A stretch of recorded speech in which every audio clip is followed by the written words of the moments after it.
আমার ছেলে সাথে নিমন্ত্রণ দিতে গেছিল, বিয়ের নিমন্ত্রণ দিতে। নাতনির বাড়িতে বিয়ে আছে আমার, নিমন্ত্রণ দিতে গিয়ে ছেলে 6:30টার সময় ব্যাক করেছে, 6:30টার সময় এখানে ডেট করে দিয়েছে। আমি জানি, আমরা রাত 8:30 8টার সময় খবর পেয়েছি। তারপরে আমরা আমার ছেলের মোবাইল ভাঙা চলা ছিল, কোন পুলিশে নিয়ে যা, পুলিশে তোরা ফোন করেছে, বলছে আমি পুলিশ বলছি। তোর ফোনে জানতে পারলাম, তখন আমি রাত্রি এখানে আসলাম। এখান থেকে আমরা গেছি, আমরা 1:30 2টার সময় আমরা এখান থেকে গেছি। বলে সকালে আসো, সকালে দরখাস্ত লেখা পাঠানো হবে। আমাকে এটাই বললো স্যার। বাইকে কয়জন ছিল? বাইকে 3 জন ছিল স্যার। কে কে ছিল? আমার জামাই, আমার ছেলে আর জামাইয়ের একটা বন্ধু। আপনার জামাইয়ের নাম কি? সনোজ কর্মকার, ভোলা কর্মকার।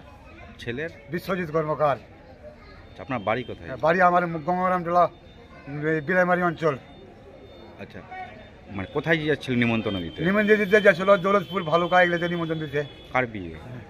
হ্যাঁ, কার বিয়ে ছিল? আমার নাতনির বিয়ে স্যার, আমার নাতনির বিয়ে। আরেকজনের ছিল উত্তর দিনাজপুরের, কি নাম ওর? ওটার নাম স্যার, ওটা তো মোহাম্মদের মাঝে, ওটার নাম মুসলিম আছে। ওর কি বন্ধু? বন্ধু? হ্যাঁ, জামাইয়ের বন্ধু। জামাইয়ের বন্ধু? জামাইয়ের বন্ধু এসছিল বেড়াতে আপনার? না, বাড়ি আর আসছিল, বাড়ি যে নিমন্ত্রণ দেওয়া হয়ে গেল।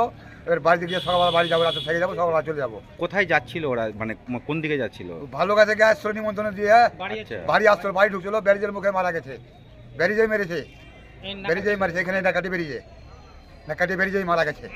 এটা মেরা হয়েছে, মেরে ফেঁকা হয়েছে, এদিকে মেরে ফেঁকা হয়েছে, এদিকে মারা হয়েছে স্যার, মারা হয়েছে। আমার নাম সুভাষ কর্মকার, আমার নাম সুভাষ কর্মকার। মারা হয়েছে একটাই ছেলে স্যার, আমার জামাইটাও একটাই, জামাইটাও একটাই।